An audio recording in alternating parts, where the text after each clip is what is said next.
73వ కీర్తన 5వ వచన భాగాన్ని దేవుని లేఖనములో నుంచి మనం కొద్ది సమయాన్ని ధ్యానం చేసుకుందాం. ఇతరులకు కలుగు ఇబ్బందులు వారికి కలుగవు, ఇతరులకు పుట్టినట్లు వారికి తెగులు పుట్టదు. దేవుడు తన పరిశుద్ధ వాక్యమును మన వినికిడిలో ప్రభు దీవించునుగాక.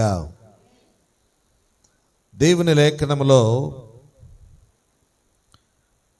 మన జీవితాలను, మన బ్రతుకుకు ఒక భరోసా ఇస్తూ విశ్వాసానికి, మన జీవితానికి తగినటువంటి ఒక ధైర్యాన్ని ఇచ్చే ప్రభు ఒక మాటను ఆశాపు కీర్తన భాగములో ఈ విధంగా తన యొక్క భక్తుని ద్వారా ఈ విధంగా రాయిస్తూ అంటాడు. ఇబ్బందులు అన్నవి ప్రతి వ్యక్తి జీవితంలో కలుగుతూ ఉంటాయి. ఇబ్బంది లేనటువంటి వ్యక్తి ఎవరు కూడా ఉండరు. ఏదో ఒక ఇబ్బంది చేత కుటుంబంలో నలిగిపోతుంటాం. నలిగి మన జీవితానికి మనమే కష్టాల్ని తెచ్చుకునే పరిస్థితులు కొన్ని మనంతట మనం తెచ్చుకుంటాం. కొన్ని ఇతరుల ద్వారా మనకి ఇబ్బందులు ఎదురవుతుంటాయి, కొన్ని మన ద్వారా మనకే ఇబ్బందులు ఎదురవుతుంటాయి. ఈ ఇబ్బందులన్నిటినీ మనం చూసినప్పుడు నాకేనా ఇన్ని బాధలు, నాకేనా ఇన్ని కష్టాలు అనిపించి విరక్తి అన్నది ప్రాణం మీదకే వస్తూ ఉంటుంది. ఇలాంటి పరిస్థితులన్నిటిని బట్టి విశ్వాసిగా, దేవుని బిడ్డగా ప్రభువు నీకు ఇచ్చినటువంటి ఒక చక్కని మాట, ఇతరులు అనగా ఈ లోకములో ఉన్నటువంటి వారు, క్రీస్తుకి వేరుగా ఉన్నవారు, సంఘమునకు వెలుపట ఉన్నవారు, సంఘమునకు లోపల ఉన్నవారు, సంఘమునకు వెలుపట ఉన్నవారు. వెలుపట చీకటి ఉంది, వెలుపట లోకమనేటటువంటి అనేకమైన ఇబ్బందులు ఉన్నాయి. వారికి కలిగిన ఇబ్బందులను బట్టి వారికి ధైర్యాన్ని వారు కలిగి ఉండలేక అధైర్యముతో వారు బ్రతుకుతూ ఇక నా జీవితం ఇంతే అని బాధపడుతుంటారు. కానీ లోపల ఉన్నటువంటి సంఘములో ఉన్న దేవుని పిల్లలుగా ప్రభు తనకిష్టమైనటువంటి తన పిల్లలకు ప్రభు చెబుతూ అంటాడు, మీరు ఇతరులకు కలిగిన ఇబ్బందులు మీకు కలగవు. ఎందుకో తెలుసా? ఇతరులకును మీకును తేడా ఏంటి? వెలుగుకును చీకటికి ఎంత తేడా ఉందో అలాగునే మీకును లోకములో ఉన్నటువంటి వారికి అంత తేడా ఉంది. మీరు విశ్వాసముతో మీ జీవితాన్ని గడుపుతున్నారు. మీకు ఏది ఇబ్బంది వచ్చినా, మీకు ఏది శోధన వచ్చినా, మీ ఇబ్బందులన్నిటినీ కూడా మీరు ప్రభుకి అప్పగిస్తున్నారు. ప్రభుని ప్రార్థించి మీకున్న ఇబ్బందులన్నిటినీ కూడా ప్రభుకి అప్పగిస్తున్నారు. ఈనాటి జీవితంలో మన ఇబ్బందులన్నిటిని మనం కొలిచినప్పుడు ఎలాంటి ఇబ్బందులు వస్తున్నాయని మనం ఆలోచిస్తే, కుటుంబంలో, సంసారంలో ఇబ్బందులు, ఆర్థికమైన ఇబ్బందులు, ఇతరుల ద్వారా ఇబ్బందులు, పిల్లల ద్వారా ఇబ్బందులు, అనేకమైన ఇబ్బందికరమైన పరిస్థితులు మనకు ఏర్పడి మన జీవితానికి ఇది ఒక ఉరిలాగా మనకు వచ్చి మన పరిస్థితులు కొంచెం బాధాకరమైన పరిస్థితులు ఏర్పడినప్పుడు బాధపడుతూ ఉంటాం. కానీ ప్రభు నీకు ఇచ్చే మాట, మీరు ఎప్పుడు కూడా అధైర్యపడకండి. 48వ అధ్యాయంలో యెషయా గ్రంథంలో ఒక మాట అంటాడు, ఇబ్బంది కొలిమిలో నిన్ను నేను పరీక్షిస్తున్నాను అని అంటాడు. ఏ కొలిమిలో? ఇబ్బందికరమైన పరిస్థితుల్లో. అది ఒక కొలిమి లాంటిది. ఎందుకంటే నేను నీకు పుటములో వేసి తిని వెండిని వేసినట్లుగా కాదు, ఇబ్బంది కొలిమిలో నిన్ను నేను పరీక్షిస్తున్నాను. ఏమంటాడినా? ఇబ్బంది కొలిమిలో నిన్ను నేను పరీక్షిస్తున్నాడు. అంటే ఇబ్బందులు అన్నవి విశ్వాసకు వచ్చినప్పుడు అది నీకు ఎదురైనటువంటి అది ఒక పరీక్ష. అది ఎలాంటి పరీక్ష అనంటే, అది పుటము వేయబడినటువంటి ఒక వెండిని వేసినట్టుగా కాదు, కానీ అగ్నిలో వేసి కాల్చినట్లుగా కాదు, కానీ నీ జీవితంలో నిన్ను పరీక్షించటానికి వచ్చిన ఇబ్బందులు. ఏ ఇబ్బందులు? నిన్ను పరీక్షించటానికి వచ్చిన ఇబ్బందులు. ఒకసారి చూడండి, మనలో నుంచి ఒక ఫైర్ బయటకు వస్తుంటుంది. మన యొక్క రియాక్షన్ ఎలాగుంటుందో కొంతమంది మనల్ని పరీక్షిస్తుంటుంటారు. నీ భర్తే ఒక్కొక్కసారి నీ మైండ్ ఎంత ప్రశాంతంగా ఉందో లేకపోతే ఎలాగుందో పరీక్షించడానికి కోపం వచ్చే మాట ఒకటి డైలాగ్ కొడతాడు. కొట్టినప్పుడు వెంటనే నీలో నుంచి ఏం పుట్టుకొస్తుంది? బగ్గుమన్నట్టు వెంటనే కోపం ఫైర్ బయటకు వచ్చి అసలు రూపం బయటకు వచ్చేస్తుంటుంది. ఎలాంటిది? అప్పుడు నీకేదో ఒక మాట నిన్ను పరీక్షించాలని అనుకుంటుంటారు. అది నీ స్నేహితులు కావచ్చు, నీ యజమానుడు కావచ్చు, నీ భార్య కావచ్చు, ఇరుగు పొరుగు వారు కావచ్చు. కొన్ని సందర్భాల్లో ఫోన్ చేసి మిమ్మల్ని పరీక్షిస్తుంటుంటారు. ఏమని? తెలియని వాయిస్ ఏదో మీకు వస్తుంటుంది. మీకు తెలిసినటువంటి ఆ బ్రదరో లేకపోతే నీ యజమానుడో లేక నీ భార్యయో ఏదో ఒక ఫోన్ కాల్ వస్తుంటుంటుంది. ఫోన్ కాల్ వచ్చి నిన్ను పరీక్షించడానికి, అసలు నీ రూపం ఏంటో బయట పెడదామని, నీ మైండ్ ఏంటో తెలుసుకుందామని, నీ వీక్నెస్ ఏంటో తెలుసుకుందామని మాట్లాడుతూ ఫోన్లో వాయిస్ మార్చి మాట్లాడుతుంటారు. అలాంటిదప్పుడు నీకున్నటువంటి ఆ లోపల ఉన్నటువంటి ఆ రూపము, ఆ అభిప్రాయాలు ఏంటన్నవి బయట తెలుసుకునటానికి కొన్ని పరీక్షిస్తూ ఉంటుంటారు ఈ లోక సంబంధంగా. మరి లోకంలోనే అనేకమైన పరీక్షలు నీ జీవితానికి ఎదురవుతూ నిన్ను పరీక్షిస్తుంటారు కదా. నీ ఇంటిలో వారు కావచ్చు, నీ స్నేహితులు కావచ్చు. మరి దేవుడు కూడా నిన్ను ఏం చేస్తుంటాడు? అప్పుడప్పుడు కొన్ని పరీక్షిస్తూ ఉంటుంటాడు. అది ఎలాంటి పరీక్ష అంట? ఇబ్బంది అనే పరీక్ష. అన్నీ బాగుంటే ఇంకే గొడవ లేదు. అన్నీ బాగుంటే ఇబ్బందులు ఎక్కడ ఉంటాయి? ఉండవు కదా. మానవ జీవితంలో మరి ఎండ ఉంటుంది, వాన ఉంటుంది. మరి బాధలు ఇబ్బందులు అన్నవి మనిషికి రాకపోతే మానుకు వస్తాయని అంటారు. ఇప్పుడు మన జీవితంలో ఇబ్బందులు అన్నవి వచ్చినవి కాదని చెప్పి మరి ఎలాగా మన జీవితానికి మనమే శత్రువుగా, మన ప్రాణానికి మనమే ఇబ్బంది తెచ్చుకుని ప్రాణహాని చేసుకున్నాం అనుకోండి, ఇబ్బందులు అన్నవి ఎప్పుడు ఉండవు. ఒక సమయం వస్తుంది, వచ్చినప్పుడు ఆ ఇబ్బందుల నుంచి బయటపడిపోతాం. కష్టాలు అన్నవి కూడా కలకాలం కూడా ఉండవు, అవి కొద్ది కాలం ఉంటాయి. ఇబ్బందులు వచ్చినాయి కాదని మనం పక్కకి విశ్వాసం నుంచి తొలగిపోకూడదు. అందుకే ఈయన అంటాడు పరిశుద్ధ గ్రంథంలో, దావీదు కీర్తనలు అంటాడు, 69వ కీర్తన 17వ వచనంలో అంటాడు, నీ సేవకునికి నీవు విముఖుడు అయి ఉండకుము, నేను ఇబ్బందులలో ఉన్నాను, త్వరగా నాకు ఉత్తరమిమ్ము. ఏమంటాడు? నీవు విముఖుడు అయి ఉండకు. ఎందుకంటే నేను ఎక్కడున్నాను? నేను ఇబ్బందిలో ఉన్నాను. నాకు నీవు త్వరగా నాకు ఏం చేయాలి? ఉత్తరమై. ఎందుకంటే కొన్ని సందర్భాల్లో అంటాం, మనం దేవుణ్ణి కూడా అనేస్తుంటాం. ఏమని? ఇంత ఇబ్బంది పడిపోతూ ఉంటుంటే, ఇంత నలిగిపోతూ ఉంటుంటే, ఇంత భరించలేనటువంటి ఇబ్బందులు వచ్చి, ఇంత భయంకరంగా బాధ తట్టుకోలేకపోతూ ఉంటుంటే దేవునికి కూడా ఏమి లేదు, నా మీద కనికరం చూపట్లేదు. ఇంత ప్రార్థన చేసి ఇంత విశ్వాసంతో దేవునిలో గడిపాను, ఇంత నమ్మకమైనటువంటి వ్యక్తిగా జీవించాను, కానీ ఈ ఇబ్బందిలో నుంచి నన్ను బయటికి తీసుకురావడానికి ఆ దేవుడు కూడా నా దగ్గరికి రావట్లేదు, నాతో మాట్లాడట్లేదు. కనీసం ఏంటి అని దేవుణ్ణి కూడా మనం ఏం చేస్తాం? ప్రశ్నిస్తూ ఉంటాం. దేవుణ్ణి కూడా ప్రశ్నిస్తూ ఉంటాం. మరి ప్రభు చెప్తున్నాడు మాట, ఏమని? నీకు త్వరగా ఉత్తరం ఇస్తాడు. నాకు త్వరగా ఉత్తరం ఇమ్మని. నువ్వు చేయవలసింది ఏంటి? ఇబ్బందుల్లో ప్రార్థన చేయాలి. ఇబ్బందుల్లో కూడా నువ్వేం చేయాలి? ప్రార్థన చేయాలి. అసలు ఇబ్బందులు అన్నవి దేనికోసం అంట? ఇవి పరీక్షించటానికి వచ్చినటువంటి ఇబ్బందులు.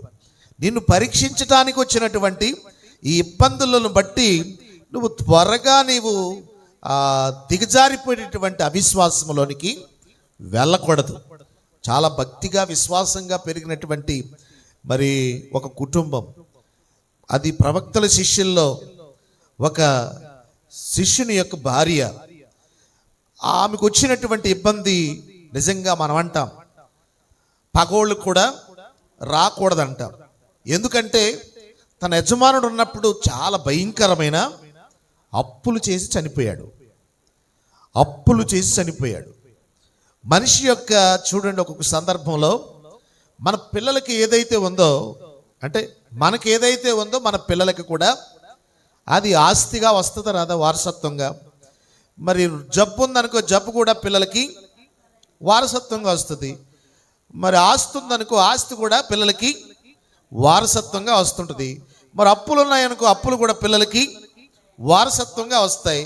మరి ఇప్పుడు ఈ ఈ ఇబ్బంది పడేటటువంటి పరిస్థితుల్లో శిష్యుని యొక్క భార్య ఎలాంటి ఇబ్బందుల్లో ఉందంటే, చాలా భయంకరమైన, ఇంటి చుట్టూరు అప్పులే, ఊరు చుట్టూరు అప్పులే, అన్నీ అప్పులే. ఈ అప్పులతో నలిగిపోతున్నటువంటిది ఈమె. ఈ పరిస్థితుల్లో ఇలాంటి ఇబ్బందుల్లో ఏం చేస్తే బాగుంటుంది? వాళ్ళ ఆయన ప్రభుని నమ్ముకున్నాడు కాబట్టి ప్రభుని ఏం చేయాలి? ఇప్పుడు ప్రభుని నమ్ముకున్నాడు, మా ఆయన ఏం సంపాదించాడు? ప్రభుని నమ్ముకున్నాడు, మా ఆయన ఏం సమకూర్చాడు? అప్పులు చేసి చచ్చిపోయాడు. తీరా చూస్తే దేవుడు కూడా నా భర్తను కానీ నా పిల్లల్ని కానీ సేవ్ చేయలేదు, సంరక్షించలేదు, పోషించబట్టానికి కూడా ఇబ్బందిలో ఉన్నాను నేను అని చెప్పి చాలా బాధ పెట్టి నిందించాలి దేవుణ్ణి. కానీ ఆమె అలాగ చేయలేదు. దైవజనుడి దగ్గరికి వెళ్ళింది, ఇబ్బందులన్నీ విన్నమించింది. తన ఇబ్బందులన్నీ విన్నమించిన తర్వాత దైవజనుడి దగ్గర ఉన్నటువంటిది ఏం దొరుకుతుందో తెలుసా? దేవుని మాట దొరుకుతుంది. దేవోక్తి అన్నది దైవజనుని నోట నుంచి వస్తుంటుంది. ధైర్యమనిచ్చే మాట దైవజనుని నోట నుంచి వచ్చింది. నువ్వు ఇబ్బంది పడక్కర్లేదు అని చెప్పి దైవజనుడు ఇచ్చినటువంటి ఆ సూచన ప్రకారంగా ఆమె చాలా దైవజనుడు మాటను విశ్వసించింది. దేవుడు కార్యం చేస్తాడని నమ్మింది. త్వరగా నా జీవితము విడుదలవుతుందని విశ్వసించింది. తన జీవితంలో ఎదురైన ఇబ్బందులన్నిటిని బట్టి దైవజనుడు ఏది చెప్పాడో అది చేసింది. ఆ పాత్రలన్నిటిని నింపింది. తనకున్నటువంటి ఇబ్బందులన్నిటి నుంచి బయటికి వచ్చింది. ఈరోజు దేవుని పిల్లలుగా మనం ఇబ్బందులు అన్నవి వస్తూ ఉంటాయి. వచ్చినప్పుడు అవి ఎంతకాలం ఉంటాయి? ఇబ్బందులు వచ్చినప్పుడే ఇంక అయిపోయింది నా జీవితం అనుకుంటే ఇక మన జీవితానికి ఇక పరమార్థం ఏది? దేవుడు నన్ను కలుగు చేసినటువంటి దానికి పరమార్థం ఎక్కడ? కొన్ని సందర్భాల్లో నన్ను నేనే ఒక్కొక్కసారి ఇబ్బందికరమైన పరిస్థితులను బట్టి నేను కూడా ప్రశ్నించుకుంటుంటాను.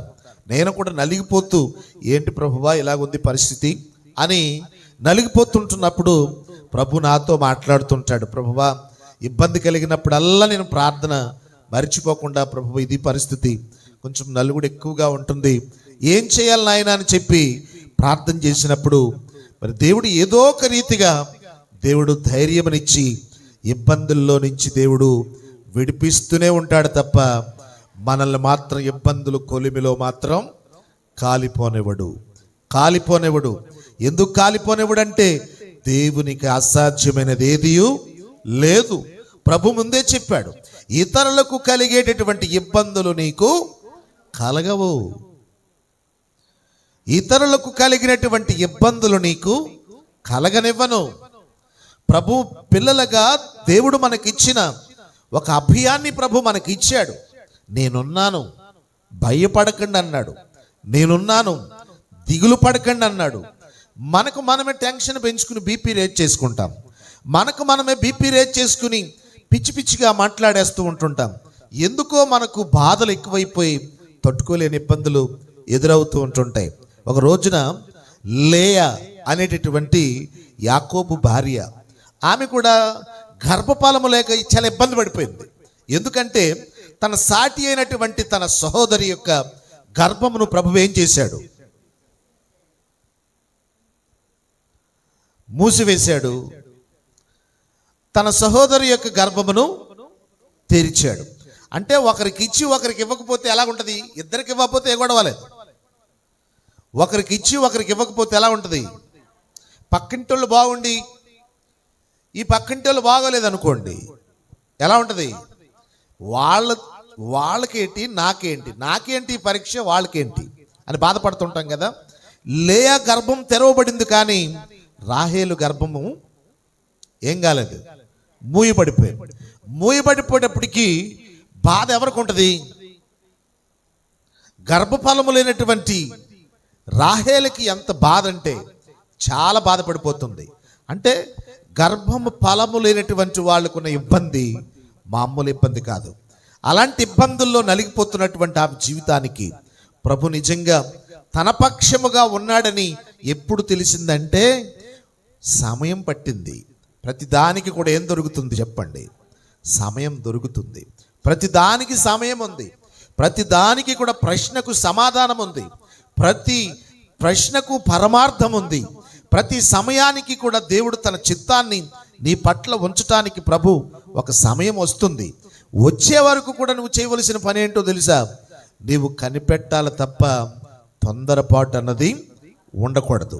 అంటే నీకు కలుగవు అని చెప్పాడు. ఇతరులకు కలిగిన బాధలు ఏవి కూడా నీకు కలగవని చెప్పినప్పుడు మరి ఎందుకు ఈ లోపల తొందరపడిపోతాం? మనం ప్రార్థించకుండా, ఇక ఉపవాసాలు చేయకుండా, సన్నిధికి రాకుండా, ఇక దేవునితో మాట్లాడకుండా, ఏదో తోడుకోళ్ళ మీదో ఏదో అన్నదమ్ముల మీద మాట్లాడలేనట్టు దేవునితో మాట్లాడుతూ మానేస్తాం. దేవునితో మాట్లాడుతూ మానేస్తే నష్టం ఎవరికి? దేవునితో మాట్లాడుతూ మానేస్తే, ప్రార్థించడం మానేస్తే కష్టం ఎవరిది? దేవునిదా నీదా? కష్టం నీది. కష్టం నీదైనప్పుడు దేవునితో మాట్లాడుతూ మానేస్తే దేవునికి ఏమైనా నష్టమా? కానీ అయినప్పటికీ ప్రభు నీకు ఒక సమయం ఇచ్చాడు. ఆ సమయంలో నీ ఇబ్బందుల్లో నుంచి దేవుడు నిన్ను విడిపిస్తాడు. ఈరోజు ఇబ్బందులు నలిగిపోతున్నారని బాధపడుతుంటాం మనం. ఒక రోజున యోసేపు కూడా తన సొంత వాళ్ళతోనే ఇబ్బందులు పడ్డాడు. ఎవరితో ఇబ్బందులు పడ్డాడు? తన సొంత అన్నదమ్ముల ద్వారానే ఇబ్బందులు పడ్డాడు. ఇబ్బందులు అన్నవి ఎక్కడి నుంచో దిగిరావు. నీ ఇంటిలోనే, నీ వాళ్ళతోనే, నీ రక్త సంబంధులతోనే, నీ ఇరుగు పొరుగు వారితోనే నీకు ఇబ్బందులు వస్తుంటాయి. వచ్చినప్పుడు ఆ ఇబ్బందుల్లో నిన్ను వదిలేసేటటువంటి వాడు కాదు, నీవు ఆరాధిస్తున్న దేవుడు. ఎందుకంటే ప్రతిదానికి ఒక టైం వస్తుందండి. ప్రతి ఇబ్బందుల్లో నుంచి కూడా బయటపడటానికి ఒక సమయం వస్తుంది. ఈరోజు మన జీవితంలో పర్వాలేదు అనుకునటానికి ఏదీ లేదు. అతిశయించవలసింది ఎక్కడా ఏమీ కూడా లేదు. ఇబ్బంది అన్నది వచ్చింది అని అంటే ఆ ఇబ్బందిలో నుంచి ఏదో ఒక అద్భుతాన్ని దేవుడు నీకు చేయటానికే, ఏదో ఒక గొప్ప కార్యాన్ని ప్రభు నీ పక్షాన చేయటానికి, ఏదో ఒక సూచక క్రియలు దేవుడు నీ ద్వారా ప్రభు ఘనతను పొందటానికే, ఏదో ఒక కారణము చేత మాత్రమే ఇబ్బందులు వచ్చినాయి. దేవుడిని విశాలతలోనికి తీసుకొస్తాడు. మనం మాత్రం విశ్వాసముతో మనం ఏం చేయాలి? ప్రార్థించాలి. విశ్వాసముతో ప్రార్థించాలి. మీరు చదివిన లేఖనంలోనే, నేను ఇబ్బందుల్లో ఉన్నాను, త్వరగా నాకు ఉత్తరమి. ఏమి ఇవ్వాలి? త్వరగా నాకు ఉత్తరమి. మరి నువ్వు ఇబ్బందుల్లో ఉంటే దేవుడు త్వరగా నీకు త్వరగా ఉత్తరం ఇవ్వాలంటే టైం, ప్రతిదానికి కూడా ఏముంటుంది? కొంచెం వెయిట్ చేయాలి కదా. ఇప్పుడు ఒక బస్సు వెళ్ళాలంటే ఈ ఊరి నుంచి దానికి ఒక టైం ఉంటుంది, అవునా? మరలా నువ్వు ఇక్కడికి రావాలంటే మరలా అక్కడి నుంచి బయలుదేరటానికి దానికి ఒక టైం ఉంటుంది. దాని టైం ప్రకారంగా అది సమయము, ఆ సందర్భాన్ని, అది వెళ్ళే సమయాన్ని వెళ్తుంటుంది, వచ్చే సమయాన్ని వస్తుంటుంది. కాలం అన్నది వెళ్ళిపోతూ ఉంటుంది, మరలా తిరిగి మాత్రం రాదు. వెళ్ళిపోతూ ఉన్నటువంటి సమయంలో నీ ప్రయాణంలో అనేకమైన ఇబ్బందులు ఎదురవుతున్నా కానీ వాటన్నింటిని ఎదిరించి ముందుకెళ్ళాలి. ఒక చేప ఎప్పుడు చూడండి నీటిలో, అది చెరువు ఉంది కదా అని చెప్పి చెరువులోనే హాయిగా ప్రశాంతంగా జీవితం గడపదంట. అది ఎక్కడి నుంచో చేప, దానికి నీరు, కొత్త నీరు వస్తూ ఉంటున్నప్పుడు ఆ చేప ఎప్పుడు కూడా చెరువులో ఉండకుండా, అది నదిలో ఉండకుండా ఎదురుగా వెళ్తుంటుందంట. దేనికి ఎదురుగా వెళ్తుంది? నీటికి ఎదురుగా ఈదుతూ ఉంటుంది. నీటికి ఎదురుగా ఈదుతూ ఉన్నప్పుడు తన జీవితంలో నిజంగా ఎక్కడా లేనటువంటి ఎంజాయ్, ఎక్కడా లేనటువంటి తృప్తి, ఎక్కడా లేనటువంటి ఆనందం, ఎదురీతటం అంటే అది ఒక టాలెంట్. ఈరోజు సమస్యలుగా, ఇబ్బందుల్లో ఎదుర్కొనటం అనేటటువంటి దానిలో ఉన్న తృప్తి వేరు. ఈరోజు చాలామంది ఏ కష్టం లేకుండా, ఏ నష్టం లేకుండా, ఏ బాధ లేకుండా గడిపేస్తున్నాం అనుకున్నటువంటి వారికి బాధలుండి, ఇబ్బందులుండి, నష్టంతో నలిగిపోతున్నటువంటి వారికి అనుభవాలు వాళ్ళిద్దరితో పంచుకోండి. పంచుకున్నప్పుడు ఎవరి లైఫ్ ఎంజాయ్గా ఉంటుందో, ఎవరి లైఫ్ నిరాశతో ఉంటుందో, తృప్తి ఎవరికి ఉండదో, తృప్తి ఎవరికి ఉంటుందో వాళ్ళిద్దరిని ఒకసారి ఇంటర్వ్యూ చేసి చూడండి. వాళ్ళిద్దరిలో కూడా తృప్తి, సంతోషం, సమాధానం, అసలు లైఫ్ అంటే ఇదురా అన్నట్టుగా ఇబ్బందుల్లో ఉండే ఆ వ్యక్తి యొక్క మాటల్లో హృదయంలో నుంచి వస్తూ ఉంటుంటాయి, మనస్సులో నుంచి వస్తూ ఉంటుంటాయి, హృదయ అంతరంగములో నుంచి ఆ ఆనందం ఉప్పొంగుతూ ఉంటుంటుంది. అన్నీ కలిగినటువంటి వ్యక్తి యొక్క జీవితంలో అతను మా హృదయంలో నుంచి రావు, పెదవుల్లో నుంచి వస్తాయి మాటలు. వాడి ఆలోచనలన్నీ కూడా ఈ లోక సంబంధమైనటువంటి ఆనందంతోనే మనిషి జీవితాన్ని నాకేంటి అనుకుని అతిశయపడుతుంటాడు. కానీ ప్రభునందు విశ్వాసం ఉంచి నన్ను దేవుడు ఇతరులకు కలిగే బాధలలో నుంచి నా బాధలు కలగనివ్వకుండా దేవుడు నన్ను కాపాడుతున్నాడనేటువంటి తృప్తి విశ్వాసములో ఉంటూ ఎదుర్కొంటున్న చేప ఎలాగైతే ఎదురీదుతుందో ఇబ్బందులు కూడా అలాగే ఎదురీదుతూ ముందుకెళ్తున్నటువంటి విశ్వాస జీవితానికి అది నిజమైన విజయం, అది నిజమైనటువంటి జీవితానికి పరమార్థం అన్నది అక్కడే ఉంటుంది. లేకపోతే మన నాన్నో తాతయ్యో ఇంకొకరు కొన్ని కోట్లు సంపాదించి మీ చేతికి అప్పగించి మీరు తినండిరా, మీరు భుజించండిరా అని అంటే ఎంజాయ్ చేయటం అన్నది ఎంత ఈజీ. అలా కాకుండా నీ చేతులు కష్టార్జితం నీవు అనుభవిస్తూ నీకు నువ్వుగా నీ కాళ్ళ మీద నువ్వు ఆధారపడి పైకి లేస్తూ ఉంటుంటే నీకున్న తృప్తి, సంతోషము అది వేరుగా ఉంటుంది. నీ జీవితాన్ని దేవుడు ఒక పరమార్థంగా మార్చుతాడు. ఎందుకంటే యోసేపు కూడా తన అన్నలందరూ కూడా ఇబ్బంది పెట్టేస్తూ ఉంటుంటే ఆ ఇబ్బందికరమైన పరిస్థితుల్లో అతడు నలిగిపోయిన నలుగుడి, అతడు అనుభవించిన బాధ, అతడు పడినటువంటి వేదన ఎంత భయంకరం అంటే అలాంటి పరిస్థితి పగోడు కూడా రాకూడదు. సొంత అన్నలే, సొంత తోబుట్టులే, రక్త సంబంధులే అతన్ని చితక కొట్టి రక్తం కారినట్టుగా కొట్టి అతన్ని హింసించి గోతులో పడేసి ఐగుప్తీలకు అమ్మివేసి 7 పీడ ఇరిగిపోయింది అనుకుని వదిలించుకున్నారు. అలాంటి భయంకరమైన దుర్మార్గమైనటువంటి అన్నలు చేసినటువంటి ఆ హింసకు, ఆ బాధకు నిజంగా అతడు ఇలాగ మరలా తిరిగి పడిలేచినటువంటి ఒక కెరటంలాగా దేవుడు అతను పైకి తీసుకొస్తాడనేటువంటి ఆలోచన తన అన్నలకు ఎప్పుడు కూడా ఉండదు. మరలా నా తమ్ముడు ఈ స్థితిలో చూస్తామేమో అనుకుని ఎప్పుడు కూడా వాళ్ళు అనుకుని ఉండరు. ఈ పరిస్థితుల్లో నా తమ్ముడి స్థితిని మారుస్తాడని ఎప్పుడు కూడా ఊహించి ఉండరు. కానీ ఏ స్థితిలోనైతే తన జీవితాన్ని పతనం చేయాలనుకుని తన అన్నలు భావించారో అతన్ని ఎక్కడ పెట్టాలో, ఏ స్థితిలో పెట్టాలో దేవుడు ఒక సమయం ఇచ్చాడు. ఆ సమయం వరకు కూడా ఇబ్బంది కొలిమిలో ఏం చేయబడ్డాడు యోసేపు? ఇబ్బంది కొలిమిలో నలిగిపోయాడు, ఇబ్బంది కొలిమిలో కాలిపోయాడు. ఆ పరీక్షలో నిలబడ్డాడు. విజయాన్ని అన్నల కంటే, అందరికంటే, అన్ని విషయాలలో యోసేపు జీవితాన్ని ఏం చేశాడు? ఆశీర్వాదకరంగా మార్చేశాడు.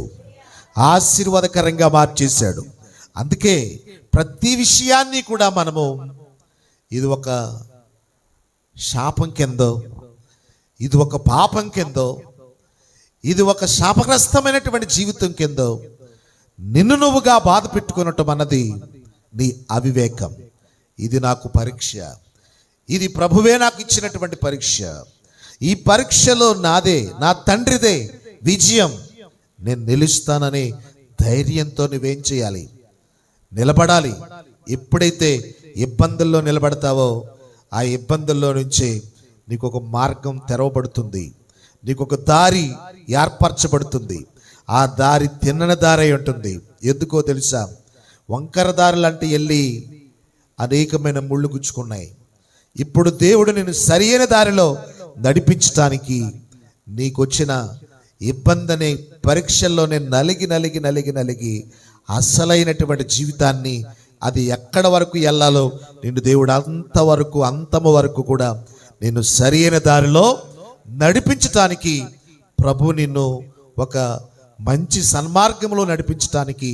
అప్పుడు అంటావు మాట, వస్తే వచ్చింది కానీ అది కూడా నాకు ఎందుకు వచ్చింది? నా క్షేమం కొరకే, నా మేలు కొరకే, నా మంచి కొరకే, నేను అన్నీ తెలుసుకోగలిగానని అనుభవించిన తర్వాత నీ అనుభవాలు ఎంత మాధుర్యంగా ఉంటాయో, ఎంత ఆశీర్వాదకరంగా ఉంటాయో అందుకే 2 కొరింథీ పత్రిక 6వ అధ్యాయం 4వ వచనంలో 5వ వచనంలో ఈ విధంగా చెప్తాడు చూడండి. శ్రమలలోను 2 కొరింథీ పత్రిక 6:4వ వచనం, శ్రమల యందును ఇబ్బందుల యందును ఇరుకుల యందును దెబ్బల యందును చెరసాలలోను అల్లర్లలోను నా ప్రయాసలోను జాగరాలలోను ఉపవాసములోను మిగులు ఓర్పు గలవారమై. ఎంత అద్భుతమైన ఒక మంచి అభయాన్ని ఇచ్చేటటువంటి మాట పౌలు గారు కొరింథీ సంఘానికి చెప్తున్నాడు. అనుభవాలన్నీ కూడా జీవితంలో ఎదురైనటువంటి అనుభవాలు. జీవితం అంటేనే ఒక అనుభవంతో ఉండాలి. జీవితం అంటే ఏదో ఒక ఆటలాగా కాదు. జీవితం అన్నది ఇది ఒక పరమార్థాన్ని తెలిపేటటువంటి రీతిలో ప్రతి వ్యక్తి జీవితం ఉండాలి. మనిషిగా పుట్టిన ప్రతి వ్యక్తి కూడా అర్థము లేకుండా అర్థాంతరంగా జీవితాన్ని ముగించేస్తే దాని అర్థం తెలియదు. అర్థాంతరంగా కాకుండా అర్థవంతంగా అర్థమయ్యే రీతిలో మీ జీవితాన్ని నడిపించాలంటే శ్రమల్లో మీ స్థితి ఏంటో మిమ్మల్ని మీరు పరీక్షించుకునే స్థితిలో ఉండాలి. ఇబ్బందుల్లో ఇరుకులలో దెబ్బలలో నిందలలో ఇలాంటి వాటన్నింటిలోనూ కూడా నీవు ఎలాంటి పరిస్థితిలో ఉన్నావో ఓర్చుకోగలిగిన వ్యక్తివా కాదు అన్నది అక్కడే తెలుస్తుంది అసలు విషయం. అసలు బండారం, అసలు విశ్వాసం, అసలు నిజాయితీ, అసలు భక్తి ఇలాంటివి ఎదురైనప్పుడే బండారం బయటపడుతుంది. ఒక్కోసారి చూడండి, నిప్పులాగా ఏం చేస్తావు, బగ్గుమంటావు. అవునా? అంత ఫైర్ ఎందుకు వచ్చేసింది నీకు? నీ దగ్గర ఏమి లేదు, ఏమి లేదమ్మా, ఓర్పు లేదు. ఓర్పు అన్నది నేర్పుతుందట. నేర్చుకుంటేనే ఓర్పు అన్నది ఏం చేస్తుంది, నేర్పుతుందట. ఓర్పు అన్నది నేర్పినప్పుడు నీవు నిజంగా ఒక విద్యార్థి నేర్చుకున్నట్లుగా నీవు ఓర్పు దగ్గర నేర్చుకోగలిగితే నీ జీవితం ఆరని జ్వాల వలె ఎప్పుడు వెలుగుతూనే ఉంటుందట. ఆరని జ్యోతి వలె ఎప్పుడు కూడా ప్రకాశిస్తూనే ఉంటుందంట. అలాంటి ప్రకాశవంతమైనటువంటి జీవితం నీకు కావాలనుకుంటే ఓర్పు దగ్గరికి వచ్చి నేర్చుకోవాలి. ఎక్కడికి వచ్చి నేర్చుకోవాలి? ఓర్పు దగ్గరికి వచ్చి నేర్చుకోవాలి. ఓర్పులో ఉన్నటువంటి గుణాలు ఏంటో తెలుసా? శ్రమల్లో ఎలాగుండాలో నేర్పిస్తుంది ఓర్పు. నెక్స్ట్, ఇబ్బందుల్లో ఎలాగుండాలో నేర్పిస్తుంది ఓర్పు. ఇరుకులలో ఎలాగుండాలో నేర్పిస్తుంది ఓర్పు. దెబ్బలలో ఎలాగుండాలో నేర్పిస్తుంది. ఒక దెబ్బ, 2 దెబ్బల, దెబ్బ మీద దెబ్బ తట్టుకోగలనేటయ్య గారు, తట్టుకోగలనేటి అమ్మగారు. అంటే దెబ్బ మీద దెబ్బ తగిలేస్తుంది. పిల్లకి పోతే తల్లికి, తల్లికి పోతే పిల్లకి, పిల్లోడికి పోతే ఆ పిల్లోడికి, ఈ పిల్లోడికి పోతే మనవరాలకి, మనవడికి పోతే మనవడు, ఇలాగ ఒకరి తర్వాత ఒకరికి చుట్టేస్తుంది అనుకోండి. ఏంటది? దెబ్బలు. ఇలాంటి దెబ్బలు తగులుతూ ఉంటుంటే కుదులైపోతే ఉంటారా? ఇలాంటి దెబ్బలు తగులుతూ ఉంటుంటే నిలబడగలుగుతారా? ఎవరు ఉండలేరు కదా అనుకుని నిజంగా మనిషి జీవితంలో ఇలాంటి ఎదురైనప్పుడు దెబ్బలలో కూడా నీ ఓర్చుకోగలిగితే నీ జీవితం ఎంత ఆశీర్వాదకరమని ప్రభు చెప్తున్నాడండి. ప్రభు నేర్పిస్తున్నాడండి, ప్రభు బోధిస్తున్నాడండి. అందుకే ప్రభు చెప్తున్నటువంటి మాటలోనే, ఈ అనుభవాలలోనే 2 కొరింథీ పత్రిక 12వ అధ్యాయం 10వ వచనంలో పౌలు గారు అంటాడు. ఏమంటాడు తెలుసా? ఇన్ని ఇబ్బందుల్లో కూడా నేను సంతోషించుచున్నాను అని అంటాడు. ఎందుకో తెలుసా? అసలు ఇబ్బందులు వచ్చిన వాళ్ళు ఎవరు సంతోషంగా ఉంటారు చెప్పండి? ఇబ్బందులు వచ్చినప్పుడు ఎవరు బలహీనంగా ఉండకుండా బలంగా ఉంటారు చెప్పండి? ఎవరు బీపీ డౌన్ అయిపోకుండా ఉంటారు చెప్పండి? ఎవరు షుగర్ డౌన్ అయిపోద్ది, బీపీ డౌన్ అయిపోద్ది, మీకు మీరు ఎక్కడున్నటువంటి వాళ్ళ కుప్పకూలిపోయి కుదేలైపోయి కూర్చుని ఏం చేయలేక ఒళ్ళంతా చల్లబడిపోయి ఏం చేయాలి అర్థంగా కోమా స్థితిలోకి వెళ్ళిపోతూ ఉంటాం.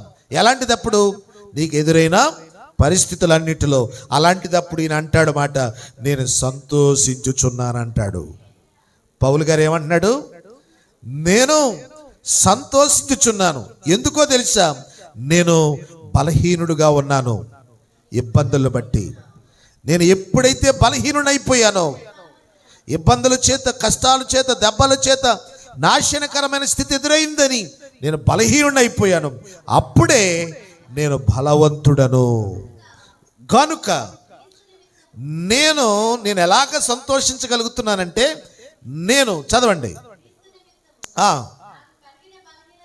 నాకు కలిగినటువంటి బలహీనతల్లో, ఇబ్బందుల్లో, నిందలలో, హింసలలో, ఉపద్రవములలో నేనే సంతోషించుచున్నాను. ఎంత అద్భుతమైన మాట చెప్తున్నాడు.